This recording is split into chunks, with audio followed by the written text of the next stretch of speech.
All of these used to be your tires. This actually is a recycled tire sign base made out of 5 passenger tires. This is 3 tires. This is actually masticated rubber, which is actually off-spec rubber from a tire plant. This is actually our speed bump. This is our engineered rubber curb. The United States generates 325 million scrap tires every single year. RubberForm is finding very useful uses for these recycled tires, like sign bases, engineered rubber curbs, speed bumps, and the like. So we've been innovating for the last 20 years, and we've also now started to innovate also new products, and one of them is our new wheel stop.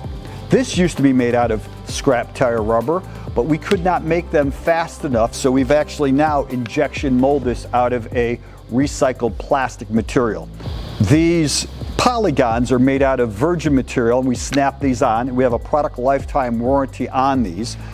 Drainage lines underneath, you can see how durable it is. So we have 3 ways to mount this to the ground. We have forged spikes, we have lag bolts and shields, and we have our new mounting plates that you glue down. These are just a few of our innovative products in our parking lot and road safety line.